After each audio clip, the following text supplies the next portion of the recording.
Hello students, welcome to my YouTube channel Arises Chemistry.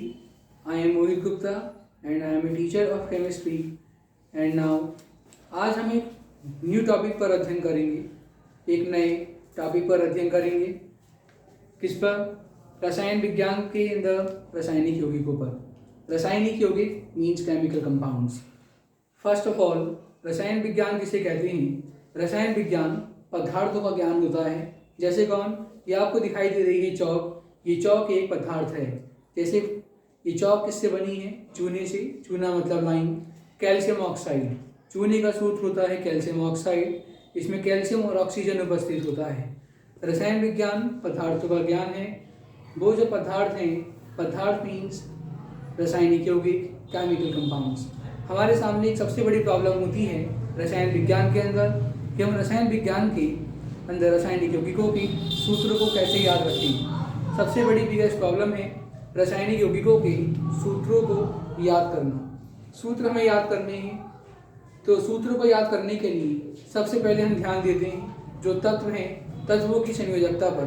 तत्वों की संयोजकता को व ऑक्सीकरण अवस्था को उनके इलेक्ट्रॉनिक विन्यास के आधार पर ज्ञात किया जा सकता है।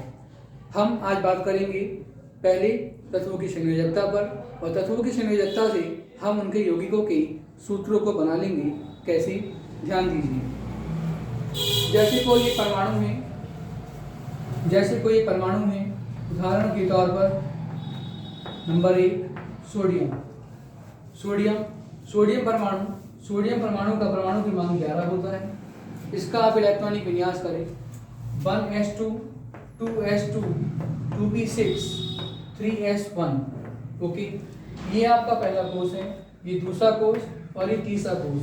अंतिम कोष में जितने इलेक्ट्रॉन हैं, अंतिम कोष में उपस्थित इलेक्ट्रॉन संयोजी इलेक्ट्रॉन कहलाते हैं। अंतिम कोष को संयोजी कोष कहते हैं। किसी भी परमाणु की संयोजकता अंतिम कोष में उपस्थित इलेक्ट्रॉनों की संख्या पर निर्भर करती है। सोडियम परमाणु की संयोजकता क्या होगी? 1। संयोजकता सोडियम परमाणु की होगी 1। संयोजकता को हम बोलते हैं वैलेंसी। वैलेंसी के बारे में एक बात ध्यान रखें, वैलेंसी शब्द की उत्पत्ति वैलेंटिया से हुई है, जिसका अर्थ होता है कंबाइनिंग कैपेसिटी, अर्थात जुड़ने की क्षमता। जैसे क्या? अगर मेरी संयोजकता 1 है तो मैं 1 से जुड़ सकता हूँ। अगर मेरी संयोजकता 2 है तो मैं 2 से जुड़ सकता हूँ। अगर मेरी संयोजकता 4 है तो मैं 4 से जुड़ सकता हूँ। वैसे ही सोडियम परमाणु की संयोजकता हो गई 1। अब दूसरी बात, पॉइंट नंबर 2, कैल्शियम परमाणु क्रमांक 20 का इलेक्ट्रॉनिक विन्यास करें 1s 2s2 2p6 3s2 3p6 4s2। Electron 2 और 2 4 6 10 2 12 6 18 और 2 20। ये है आपका पहला कोष, ये दूसरा कोष, ये तीसरा कोष, ये चौथा कोष। अंतिम कोष में कितने इलेक्ट्रॉन हैं? 2। इसलिए कैल्शियम परमाणु की संयोजकता कितनी हो गई आपकी? 2। अब एक बात आप ध्यान से सुने, यदि किसी परमाणु के अंतिम कोष में 1 2 या 3 इलेक्ट्रॉन हैं तो उस परमाणु की संयोजकता 1 2 और 3 ही होगी।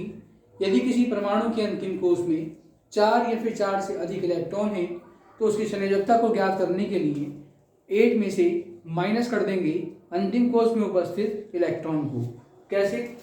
पॉइंट नंबर 3, जैसे एक परमाणु है क्लोरीन, परमाणु क्रमांक 17, इलेक्ट्रॉनिक विन्यास 1s2 2s2 2p6 3s2 3p5। पहला कोष, दूसरा कोष, तीसरा कोष। अंतिम कोष में 2 कोष हैं 3s और 3p। अब इसमें कितने इलेक्ट्रॉन हैं? 2 और 5 7। ये इलेक्ट्रॉन 4 से ज़्यादा हैं, तो इसकी संयोजकता कैसे निकालेंगे? संयोजकता बराबर 8 - 7 = 1। क्लोरीन परमाणु की संयोजकता आपकी होगी 1। ध्यान से सुने, यदि किसी परमाणु के अंतिम कोष में 1 2 और 3 इलेक्ट्रॉन हैं तो संयोजकता बराबर अंतिम कोष में उपस्थित इलेक्ट्रॉनों की संख्या। यदि किसी तत्व के अंतिम कोष में 4 या 4 से अधिक इलेक्ट्रॉन हैं तो संयोजकता बराबर 8 - अंतिम कोष में उपस्थित इलेक्ट्रॉनों की संख्या। अब बात आती है, इस संयोजकता से हम क्या कर सकते हैं? हम संयोजकता से हम किसी भी यौगिक का सूत्र बना सकते हैं। अभी हम एक दो परमाणु की संयोजकता और ज्ञात करते हैं। ऑक्सीजन परमाणु क्रमांक 8, इलेक्ट्रॉनिक विन्यास 1s2 2s2 2b4, 2 और 2 4, 4 और 4 8। पहला कोष, दूसरा कोष, अंतिम कोष में कितने इलेक्ट्रॉन हैं? 2 और 4 6। तो ऑक्सीजन परमाणु की संयोजकता कितनी हो गई? 8 - 6 बराबर 2। ये हो गई आपकी ऑक्सीजन परमाणु की संयोजकता। क्लियर? इस प्रकार से आप किसी भी परमाणु की संयोजकता को ज्ञात कर सकते हैं। ओके, आप इस संयोजकता को ध्यान रखें। इन संयोजकता के आधार पर यौगिकों को कैसे बनाया जाएगा, ध्यान दीजिए।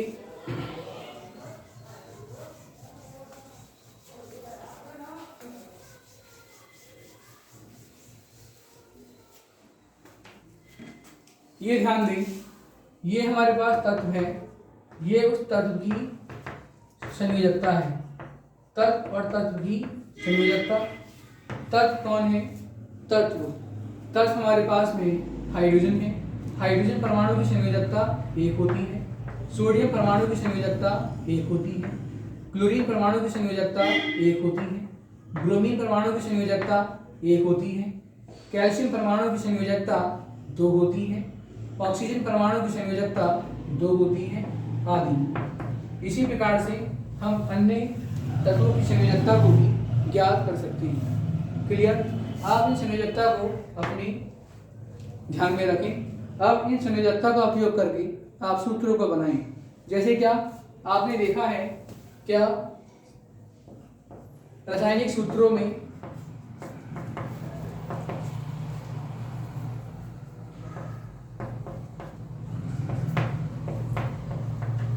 नंबर 1 एक हमारे पास यौगिक है sodium chloride.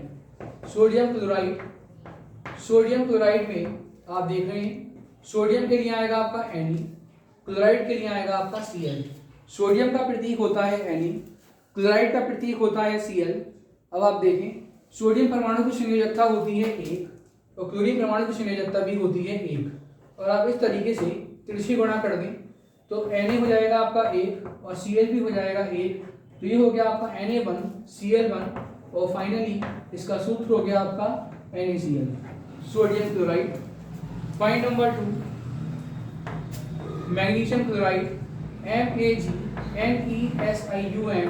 Magnesium chloride. Magnesium chloride के लिए मैग्नीशियम का प्रतीक Mg, क्लोराइड का प्रतीक Cl। मैग्नीशियम की संयोजकता होती है 2, क्लोरीन की होती है 1। तिरछी गुणा कर दें तो ये सूत्र हो गया आपका Mg1Cl2, तो सूत्र हो गया आपका MgCl2। Clear? Next point number 3, aluminium chloride AluMinium, aluminium chloride. Aluminium का प्रतीक है आपका Al और क्लोराइड का है Cl। एल्यूमिनियम की संयोजकता होती है 3, क्लोरीन की 1 और तिरछी गुणा कर देंगे तो ये हो जाएगा आपका AlCl3। क्लियर? इस प्रकार से हमने 3 सूत्र बनाए। सबसे ज़्यादा प्रॉब्लम यही होती है, बच्चे ये सोचते हैं कि sodium chloride NaCl, magnesium chloride MgCl2, aluminium chloride AlCl3। हर जगह क्लोराइड आ रहा है तो क्लोरीन की संख्या बदल क्यों रही है? यहाँ पर 1 क्लोरीन, यहाँ पर 2 क्लोरीन, यहाँ 3 क्लोरीन। इसका मुख्य कारण है संयोजकता का बदलना। किसी भी यौगिक को हम संयोजकता के आधार पर इस प्रकार बना सकते हैं। ओके, ऐसे ही हम अभी आपके सामने 2-3 सूत्रों को और बनाकर दिखाते हैं। आप इसका स्क्रीनशॉट ले लें। अब इसे हम इसी प्रकार हम और सूत्रों को बनाएंगे। Point number 4, sodium oxide. Sodium oxide, अब यहाँ आ रहा है ऑक्साइड। सोडियम के लिए Na, ऑक्साइड के लिए ऑक्सीजन। सोडियम का प्रतीक होता है Na, ऑक्साइड मतलब ऑक्सीजन का O। सोडियम की संयोजकता 1, ऑक्सीजन की 2। इसी गुणा कर दें तो ये हो गया आपका Na2O। पॉइंट नंबर 5 है आपके सामने, कैल्शियम ऑक्साइड। कैल्शियम ऑक्साइड, तो कैल्शियम के लिए प्रतीक होगा आपका C। ऑक्साइड के लिए होगा आपका वो कैल्शियम का संयोजकता 2, ऑक्सीजन की संयोजकता भी 2, दोनों की 2 हैं। जब कोई संख्या इस प्रकार हो कि दोनों संख्याएं एक दूसरे से कैंसिल हो रही हों अर्थात कट रही हों, तो पहले आप उन्हें एक सिंपल संख्या में बना लें। एक साधारण संख्या में 2 एकम 2, 2 एकम 2, फिर आप इनकी त्रिज्यीय गुणा कर दें Ca1O1, तो आंसर आ गया आपका CaO। तो आपका कैल्शियम ऑक्साइड का सूत्र होगा CaO। इस प्रकार से हम संयोजकता के आधार पर रासायनिक यौगिकों के सूत्रों को बना सकते हैं। और एक पॉइंट आप लोग ध्यान रखें, यौगिक किसे कहते हैं? जब 2 या 2 से अधिक भिन्न भिन्न तत्व आपस में संयोग करते हैं तब यौगिक का निर्माण होता है। यौगिक कभी भी 2 समान तत्वों के संयोग से नहीं बन सकते।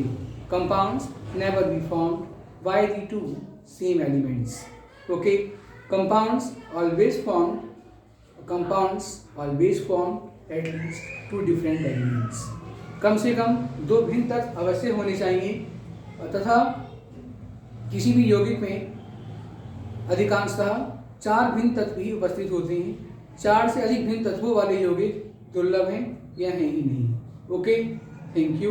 और नेक्स्ट क्लास में हम आपको एक न्यू टॉपिक सिखाएंगे इसी के आगे, इन्हीं तरह के सूत्रों को बनाना। जैसे कि आपने देखा कि अभी हमने 2 तत्वों के संयोग से बनाया है, अभी हम आगे वाली क्लास में आपको 3-4 तत्वों के संयोग से यौगिक को बनाना सिखाएंगे। Okay, thank you. कितनी मिनट की